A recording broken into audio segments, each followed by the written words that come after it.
অসমৰ polytechnic ইনষ্টিটিউটত admission ল'বৰ বাবে আজিৰে পৰা অনলাইন এপ্লিকেশ্যন বিচৰা হৈছে। আজিৰে পৰা অনলাইনত এপ্লাই কৰিব পাৰিবা। অনলাইনত এপ্লাই কৰিলেহে পলিটেকনিক ইনষ্টিটিউটত এডমিশ্যন ল'ব পাৰিবা। DTEAssam.gov.in এই ৱেবছাইটটোত অনলাইন এপ্লাই কৰিব পাৰিবা।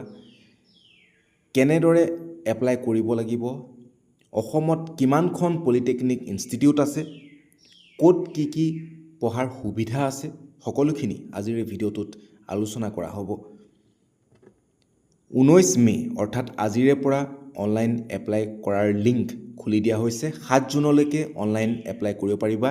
এতিয়া ইলিজিবিলিটিখিনি কি? ইলিজিবিলিটি হৈছে মেট্ৰিক পৰীক্ষা দিওঁতে মেথছ আৰু ছায়েন্স এই দুটা ছাবজেক্ট থাকিবই লাগিব। আৰু ইয়াত কোৱা হৈছে যে কিমানকৈ পাৰ্চেণ্ট লাগিব, কেটেগৰী ৱাইজ বেলেগ বেলেগ হ'ব। জেনেৰেল, OBC, MOBCৰ কাৰণে 40%, মেথছ আৰু ছায়েন্স এই দুইটাৰে এভাৰেজ পাৰ্চেণ্টেজ 40% থাকিব লাগিব।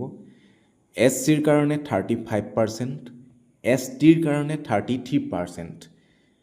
মিনিমাম এজটো দিয়া হৈছে 16 বছৰ হ'ব লাগিব, বয়স 16 বছৰ হ'ব লাগিব। আৰু মেক্সিমাম ভাল খবৰটো হৈছে যে মেক্সিমাম এজ লিমিট দিয়া নাই।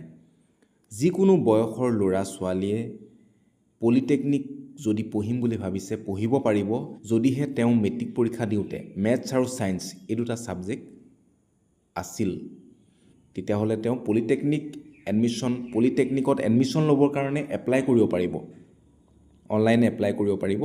এইটো এটা ভাল খবৰ। মেথছ আৰু ছায়েন্স মিলি এভাৰেজ পাৰ্চেণ্টেজটোহে কোৱা হৈছে 40%। 40%ৰ অৰ্থ হৈছে 100ৰ ভিতৰত 40 নম্বৰ।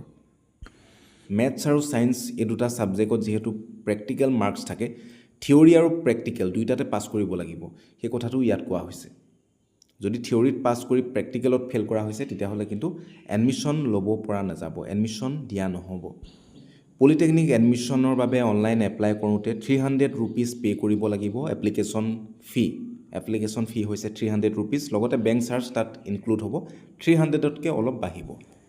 কেইটামান ইম্পৰ্টেণ্ট পইণ্ট ইয়াত উল্লেখ কৰিছে। 1 নম্বৰতে কৈছে যে কেণ্ডিডেটজনৰ PRC থাকিব লাগিব, পাৰ্মানেণ্ট ৰেচিডেণ্ট চাৰ্টিফিকেট। এইখন থাকিব লাগিব, নহ'লে কাষ্ট চাৰ্টিফিকেট প্ৰয়োজন হ'ব।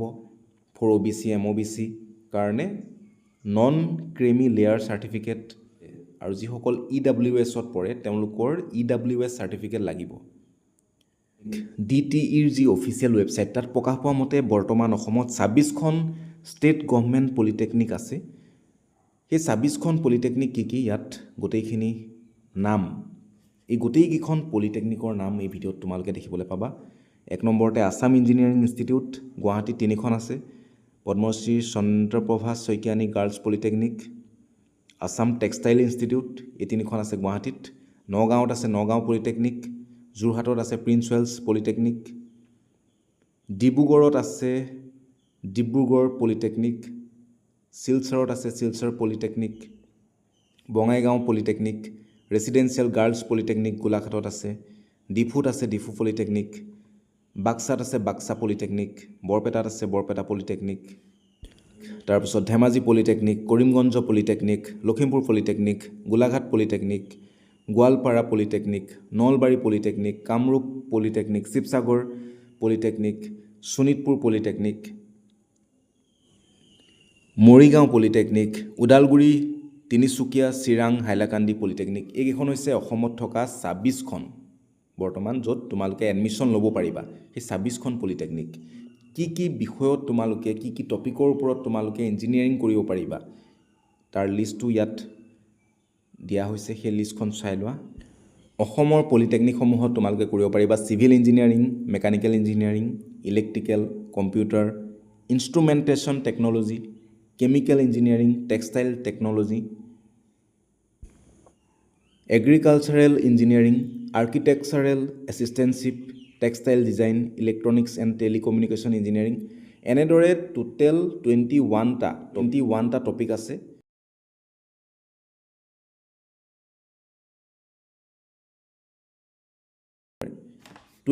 টা টপিক দেখিবলৈ পাইছা। তাৰ ভিতৰত তোমালোকে চিলেক্ট কৰি ল'বা কোনটো তোমালোকে পঢ়িব বিচাৰা আৰু ক'ত ক'ত কি কি সুবিধা আছে।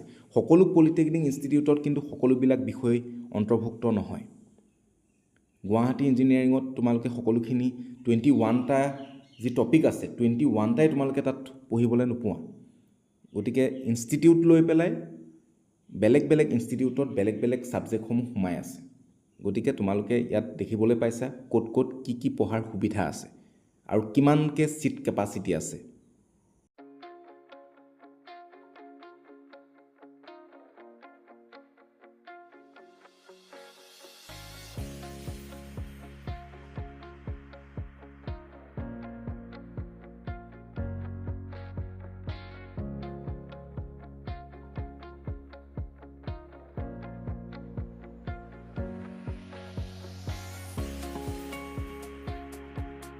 গতিকে ক'ত কি সুবিধা আছে এইখিনি তোমালোকে চাই ল'বা